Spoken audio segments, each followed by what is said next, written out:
Hello दोस्तों, आज मैं ऐसी तड़कती भड़कती मूवी लेकर आया हूँ जिसको देखकर आप भी अपना हैंडपंप चलाने से रोक नहीं पाओगे। ये कहानी है एक ऐसी लड़की की जो एक कंपनी में सेक्रेटरी का काम करती है, लेकिन सीधी भाषा में बताओ तो ये लड़की हर टाइम अपनी गुफा गीली करवाने के लिए तैयार रहती थी। और इस लड़की पर जब इसकी कंपनी के बॉस की नजर पड़ती है तो इसका बॉस भी दिन रात इसके साथ हैंडपंप चलाता रहता है। तो चलिए शुरू करते हैं। कहानी की शुरुआत में हम चमकीली को देखते हैं जो अपनी बाइक लेकर अपने ऑफिस जाती है। दरअसल इसका नाम जूडिथ है, पर मुझे कुछ खास अच्छा नहीं लगा, इसलिए मैं इस गुलाबी गुफा की चमकीली ही बोलूंगा। चमकीली जब अपने ऑफिस पहुंचती है तो उसकी बॉस मोनिका चमकीली को बहुत ज्यादा काम करने को दे देती है। चमकीली अपना काम कर रही होती है, तभी उसकी बॉस मोनिका उसके पास आती है और उससे अपने साथ डिनर पर चलने की बोलती है, लेकिन काम ज्यादा होने की वजह से चमकीली उसके साथ जाने से मना कर देती है। तो मोनिका अपनी ही कंपनी के दूसरे एम्प्लॉय जिसका नाम पप्पू घोटाला था, वो कहता है बॉस मैं आपके साथ डिनर क्या में तो नहाने धोने और सोने भी चल सकता हूँ। जिसके बाद वो दोनों वहाँ से निकल जाते हैं। बेचारी चमकीली अपना काम कर रही होती है। काम खत्म होते होते उसकी काफी रात हो जाती है। अपना काम खत्म करने के बाद चमकीली तैयार की हुई फाइल की बॉस की टेबल पर रखकर घर जाने के लिए निकलती है। जब चमकीली बेसमेंट में पहुँचती है तो वो देखती है कि उसकी बॉस मोनिका और पप्पू घोटाला दोनों एक दूसरे का मूड बना रहे होते हैं। उन्हें देखकर चमकीली छुप जाती है और छुपकर उन्हें देखने लगती है, जहाँ पप्पू बेंचो अपनी बॉस की ही गुफा में धमाके कर रहा होता है। भाई साहब कैसे बताओ आप लोगों को कि क्या ही नजारा था। मेरे तो हैंडपंप चलाए बिना बाल्टी भर गई। खैर चमकीली भी उन दोनों की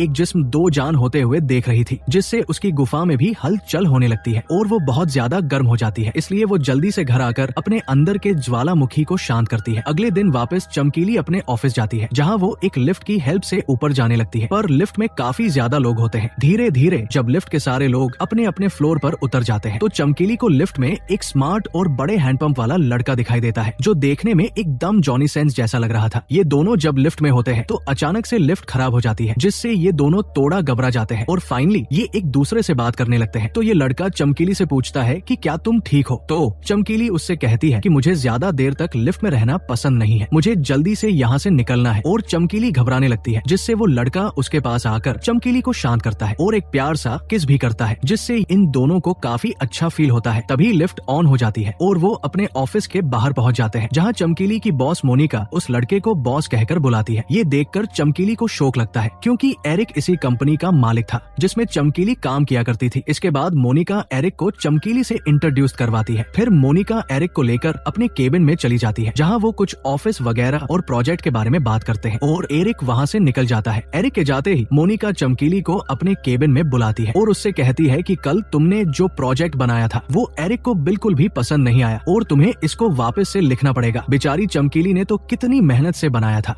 मोनिका उसे वापस से न्यू प्रोजेक्ट बनाने को कहती है, वो भी आज ही। इसके बाद हम देखते हैं कि रात को चमकीली इसी तरह अपने प्रोजेक्ट को पूरा कर लेती है और घर जाने वाली होती है। तभी उसे ऑफिस में कुछ आवाजें सुनाई देती है, जैसे कोई ऑफिस में मजे कर रहा हो। जब चमकीली देखने जाती है तो वहाँ सच में उसकी बॉस मोनिका और पप्पू दोनों एक दूसरे का पानी निकाल रहे थे, जिन्हें देखकर चमकीली भी गर्म होने लगती है और ध्यान से इन दोनों की रासलीला देखती है। तभी एरिक चमकीली के पास आ जाता है और उससे कहता है कि क्या तुम्हें ये सब देखने में ही मजा आता है या तुम्हें कुछ करना भी आता है? लेकिन चमकीली इन बातों को कोई जवाब नहीं देती और एरिक से कहती है कि मैंने प्रोजेक्ट की फाइल तुम्हारी टेबल पर रख दी है और न बस जाने ही वाली थी। चमकीली जाने लगती है, लेकिन एरिक उसे रोक लेता है और वो चमकीली से बातें करने लगती है, जिससे चमकीली गर्म हो जाती है। एरिक साल चमकीली की जवानी देखकर पिघल चुका था, इसलिए वो चमकीली से कहता है कि कल मैं तुम्हारे घर लेने आऊंगा, हम डिनर पर चलने वाले हैं। चमकीली पहले तो मना कर देती है कि मैं अपने बॉस को डेट नहीं कर सकती, क्योंकि ये ऑफिस की गाइडलाइन के खिलाफ है, लेकिन एरिक उसे किसी तरह समझा लेता है तो चमकीली भी मान जाती है। अगले दिन चमकीली जब अपने घर होती है, जहाँ वो अपने बिल्ले के नुनू को सहला रही होती है, तभी उसके घर पर एरिक आता है। चमकीली जब गेट खोलकर देखती है तो वहाँ एरिक था, जो चमकीली से कहता है कि चलो जल्दी से तैयार हो जाओ, हमें डिनर के लिए चलना है। लेकिन चमकीली पहले तो उसके जाने से मना कर देती है, तो एरिक गुस्सा होकर वहाँ से जाने लगता है। तभी चमकीली कहती है ठीक है मैं तैयार हो रही हूँ, लेकिन मुझे तैयार होने में टाइम लगेगा। जिसके बाद एरिक उसके घर के बाहर इंतजार करने लगता है और इधर चमकीली अपने मुंह पर तरह तरह के पाउडर लगाने लगती है, जो हर कोई लड़की लगाती है ताकि लड़कों को अपने जंजाल में फंसा सके। चमकीली जब तक तैयार होकर नीचे आती है तब तक रात हो चुकी थी। फिर वो दोनों कार में बैठकर डिनर के लिए जाने लगते हैं, जहाँ चमकीली को एरिक की गाड़ी बहुत पसंद आती है और वो कहती है कि मैं हमेशा से ऐसी गाड़ी में बैठना चाहती थी। तो एरिक कहता है कि ये गाड़ी बहुत पावरफुल है, तुमसे संभाली नहीं जाएगी। तो चमकीली भी कहती है मैं हमेशा से ऐसी ही तो गाड़ी चाहती थी, मैं इसको संभाल क्या इसको दौड़ा भी सकती हूँ। तुम लोग समझ रहे हो ना कौन सी गाड़ी की बात कर रहे हैं दोनों। जिसके बाद ये दोनों डिनर के लिए होटल में पहुंच जाते हैं। जहां पहुंचने के बाद चमकीली देखती है कि होटल के रूम में सब अपनी अपनी बंदी के साथ लगे पड़े थे। इसके बाद ये दोनों साथ में डिनर करने लगते हैं, जहां एरिक ने जो खाना मंगवाया था वो खाना चमकीली को बहुत अच्छा लगता है। वैसे भी हर गरीब लड़की का सपना होता है। खाना खाते खाते एरिक चमकीली के पास आकर उसका माहौल बनाने लगता है और देखते ही देखते दोनों गर्म हो जाते हैं। फिर एरिक चमकीली को दो लड़कियों को दिखाता है जो आपस में एक दूसरे की गर्म करके ठंडा कर रही थी। उन्हें देखकर एरिक चमकीली से कहता है कि या तो हम इनकी देख सकते हैं या इनके साथ मिलकर हम भी गन्ने का जूस निकाल सकते हैं। चमकीली ऐसा माहौल देखकर काफी घबरा जाती है और गुस्सा होकर वहाँ से अपने घर आ जाती है। अगले दिन एरिक वापस से चमकीली के घर आता है ताकि वो उसे मना सके। घर आते ही एरिक चमकीली को जल्दी से तैयार होने के लिए कहता है तो चमकीली थोड़ी घबरा जाती है और उसको मना करने की सोचने लगती है। लेकिन जब वो अपने घर के बाहर एरिक की पोर्चेस कार को देखती है तो वो उसके साथ जाने के लिए मान जाती है और जल्दी से तैयार होकर वो एरिक की कार को ड्राइव करती है। इसके बाद वो पूरे दिन वो एरिक के साथ मौज मस्ती करती है। फिर ये दोनों रात को एरिक के घर जाते हैं, जहाँ चमकीली एरिक का घर देखकर काफी खुश होती है। तो एरिक बताता है कि ऐसी लाइफ जीने के लिए कीमत चुकानी पड़ती है। तो चमकीली पूछती है कि मुझे भी बता दो कि ऐसी कौन सी कीमत चुकानी पड़ती है। फिर एरिक चमकीली से पूछता है कि क्या तुम मेरे साथ छुपन छुपाई खेलना चाहोगी। तो चमकीली भी इसके लिए मान गई थी। फिर ये दोनों धीरे धीरे एक दूसरे को गर्म करने लगते हैं। एरिक माहौल बनाने के लिए चमकीली को रूम में लेकर जाता है और धीरे धीरे उसके तन को अपने तन से मिलाने लगता है। ये सब करते हुए का वो वीडियो भी बना रहे थे। अब कुछ करने के बाद ये दोनों एक साथ बैठकर उस वीडियो को देखने लगते हैं, जहाँ चमकीली को पता चलता है कि जब एरिक उसकी गुफा में धमाके कर रहा था तो उन दोनों के साथ वो एक और लड़की थी, जहाँ उसने चमकीली को गिला किया था। ये देखकर चमकीली को काफी ज्यादा गुस्सा आता है और वो एरिक के ऊपर गुस्सा होने लगती है। वो एरिक को अंट संट गालियां देने लगती है, बोलती है कि तुम जैसे ठरकी के साथ मुझे ये सब करना ही नहीं चाहिए था। चमकीली को गुस्सा इस बात से आया था कि वो बस एरिक से साथ मजे करना चाहती थी, लेकिन यहाँ एरिक ने अपनी एक और फ्रेंड लड़की को बुलाकर चमकीली के साथ मजे करवा दिए थे। इसलिए चमकीली जल्दी से वो से गुस्सा होकर वहाँ से चली जाती है। अगले दिन एरिक ऑफिस जाता है, जहाँ वो मोनिका से कुछ डिस्कस करता है। फिर मोनिका चमकीली को अपने केबिन में बुलाती है, जहाँ एरिक भी बैठा हुआ था। चमकीली एरिक की देखकर उस पर काफी गुस्सा हो रही थी। फिर मोनिका उसे बताती है कि उसकी एरिक के साथ प्रोजेक्ट के लिए मॉस्को जाना पड़ेगा, क्योंकि जो प्रोजेक्ट चमकीली ने लिखा था उसी के लिए उन्हें मॉस्को जाना था। और चमकीली इसके लिए एरिक को साफ साफ मना कर देती है और मोनिका के सामने ही वो एरिक पर गुस्सा होने लगती है। इसके बाद चमकीली जब अपने घर आती है तो वो देखती है कि उसका बिल्ला काफी बीमार है और वो मर चुका है। इस वजह से चमकीली उसकी याद में दुखी होती है। तभी उसके घर एरिक आता है, जो चमकीली को मनाने आया था। चमकीली भी दुखी थी, इसलिए वो एरिक को गले लगाकर रोने लगती है, यानी कि चमकीली ने एरिक को माफ कर दिया है। इसके बाद दोनों रात साथ ही गुजारते हैं। अगली सुबह एरिक चमकीली के लिए नाश्ता वगैरह बनाता है।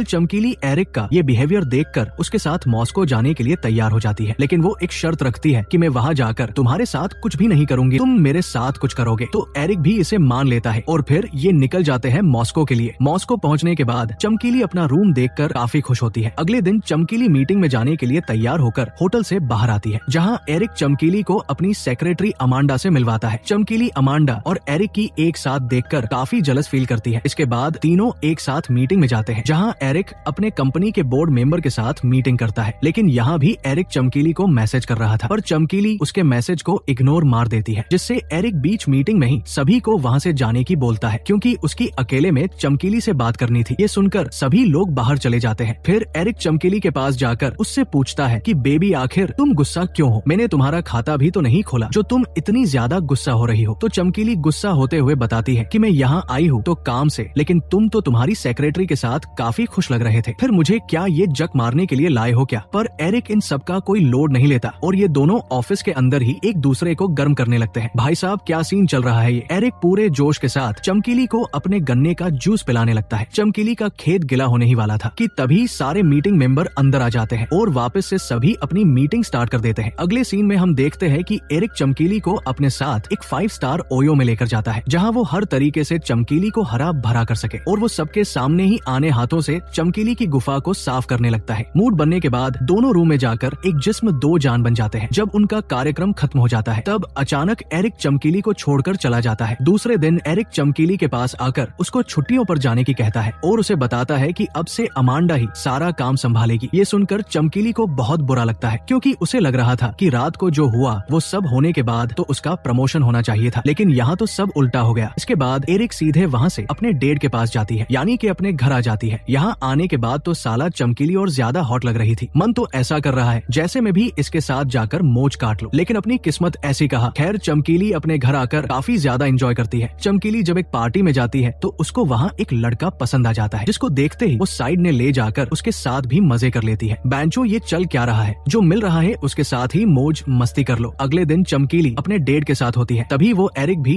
उसको ढूंढते हुए वहाँ आ जाता है। एरिक को वहाँ देखकर चमकीली को काफी गुस्सा आता है, क्योंकि साले ने इसके साथ मजे करके इसको छुट्टियों पर जो भेज दिया था। चमकीली एरिक से पूछती है कि तुम यहाँ क्या करने आए हो, तो एरिक बताता है कि मुझे तुम्हारी याद आ रही थी और तुम्हें याद कर करके मैंने एक दो बार तो मुट्ठी भी लगा ली, इसलिए मैं यहाँ आया हूँ। तो चमकीली कहती है कि ओह क्या बात कही है आपने, जैसे मैं आपकी ये बातें सुनकर आपके गले लग जाऊंगी। फिर भी एरिक चमकीली को मनाने लगता है, क्योंकि उसे अभी भी चमकीली की गुफा में धमाके करना चाहता था। वो चमकीली से कहता है कि मैं तुम्हें प्यार करता हूँ। ये सुनते ही चमकीली एरिक को माफ कर देती है और वो एरिक को अपने शहर घुमाने लगती है। जब ये दोनों एक साथ बैठकर बातें कर रहे होते हैं तो चमकीली के पास वही लड़का आता है जिसके साथ उसने रात रंगीन की थी। वो आते ही एरिक को साइड में भेजकर चमकीली से अकेले में बात करने लगता है। वो चमकीली से कहता है कि तुम आज नए लड़के के साथ हो, जबकि कल रात को ही हमने वो सब किया है जो BFGF करते हैं। लेकिन चमकीली बताती है कि हम दोनों बस फ्रेंड्स, वो तो कल मुझे चूल मची थी, बस वही शांत करने के लिए मैं तुम्हारे साथ थी। इसके बाद चमकीली उसको बिना भाव दिए वहाँ से चली जाती है। इसके बाद एरिक चमकीली को अपने दोस्तों से मिलवाने के लिए लेकर जाता है, जहाँ जाकर चमकीली एरिक के दोस्तों से मिलती है, जिनका नाम आंद्रे और डेनिस था। यहाँ आने के बाद जब सभी बैठकर बातें कर रहे होते हैं, तभी चमकीली को पता चलता है कि जब एरिक और चमकीली खुदाई खुदाई खेल रहे थे तब वो तीसरी लड़की कोई और नहीं बल्कि डेनिस ही थी। लेकिन यहाँ चमकीली ये जानकर थोड़ी भी गुस्सा नहीं होती। इसके चारों बैठकर बातें करने लगते हैं। अगले दिन सभी मिलकर एक पार्टी में जाते हैं, जहाँ सभी ब्लैक और व्हाइट कपड़े पहने हुए आए थे और सभी लोग खुले में ही एक दूसरे के पानी निकाल रहे थे। इसके बाद एरिक चमकीली को अपने एक और फ्रेंड से मिलवाता है, जहाँ एरिक चमकीली और अपने फ्रेंड को लेकर एक रूम में जाता है और भाई साहब एरिक और उसका फ्रेंड दोनों मिलकर चमकीली को गर्म करने लगते हैं। अगले दिन चमकीली की आंखें घर पर खुलती है। वो इतने नशे में थी कि उसको याद ही नहीं था कि कल रात को उसके साथ क्या हुआ था। वो उठते ही आंद्रे और डेनिस से एरिक के बारे में पूछती है, क्योंकि उसे एरिक कहीं भी नजर नहीं आ रहा था। तो डेनिस बताती है कि वो यहाँ से जा चुका है। ये सुनकर चमकीली को दुखी हो जाती है और एरिक की कॉल करती है, लेकिन वो कॉल नहीं उठाता। इससे चमकीली को बहुत गुस्सा आता है, पर बेचारे कर भी क्या सकती थी, इसलिए वो सीधे अपने घर आ जाती है और अपना गुस्सा शांत करने के लिए वो बॉक्सिंग करने के लिए जाती है, जहाँ चमकीली की मुलाकात एक लड़की से होती है जिसका नाम निक्का होता है। वो उसके साथ मिलकर बॉक्सिंग की प्रैक्टिस करने लगती है, यानी कि धीरे धीरे चमकीली निक्का को बॉक्सिंग भी सिखाती है। इसके बाद चमकीली अपने ऑफिस जाती है, जहाँ उसकी बॉस मोनिका चमकीली का प्रमोशन करके फाइनेंस डिपार्टमेंट में कर देती है। ये सुनकर चमकीली बहुत खुश होती है और ऐसे ही वो एरिक को भूलकर अपनी लाइफ को जीने लगती है। ऐसे ही एक दिन चमकीली जब ऑफिस जाती है तो एरिक भी उसके पीछे पीछे जाता है, लेकिन चमकीली एरिक की इग्नोर करती है और उससे बात भी नहीं करती। तो एरिक चमकीली के सामने गिड़गिड़ाने लगता है कि मैं तुमसे प्यार करता हूँ और मुझसे उस दिन गलती हो गई थी। तो चमकीली उसको अपने घर लेकर जाती है ताकि आराम से बैठकर बात कर सके। घर जाने के बाद एरिक अपनी दास्तां सुनाने लगता है कि मैंने कभी नहीं सोचा था कि मुझे तुमसे प्यार हो जाएगा। तो चमकीली पूछती है कि आखिर तुम उस दिन मुझे छोड़कर कहाँ गए थे। तो एरिक बताता है कि मेरी जर्मनी में अपनी फैमिली से मिलने के लिए गया था और मैं वापस आया हूँ, तो तुम्हें मैं अपनी गर्लफ्रेंड बनाना चाहता हूँ। लेकिन इस बार चमकीली साफ मना कर देती है कि मुझे तुम जैसे छपरी पर बिल्कुल भी भरोसा नहीं है, क्योंकि तुमने जाने कितनी बार मेरे साथ घपाघप कर भाग चुके हो और इस बार भी तुम शायद मेरी गुफा खोद नहीं आए हो। तुमने मेरी गुफा को अरावली पर्वतमाला बना दिया है, इसलिए मैं तुम पर बिल्कुल भी भरोसा नहीं कर सकती। लेकिन एरिक उसके सामने बार बार भीख मांगने लगता है, तो चमकीली भी उसे एक मौका दे देती है और अगले ही दिन सके ये दोनों भूखे पलंग तोड़ने के लिए जाते हैं, जहाँ उस बार चमकीली एरिक का माहौल बनाने लगती है। वो एरिक को एक पलंग से बांध देती है और उसका माहौल बना देती है, लेकिन इस बार चमकीली एरिक के साथ कुछ नहीं करती। वो अपने साथ या बॉक्सिंग वाली लड़की निक्का को एरिक के ऊपर छोड़ देती है, जिससे वो उसके गन्ने की सहलाने लगती है। जब सब कुछ हो जाता है तो एरिक अपनी आंखों की पट्टी उतारता निक्का को आने सामने देखकर एरिक बौखला जाता है और चमकीली के ऊपर गुस्सा करने लगता है। बेंचो अभी तो चमकीली का माहौल बना भी नहीं था, उसको तो मैदान में आने दिया होता।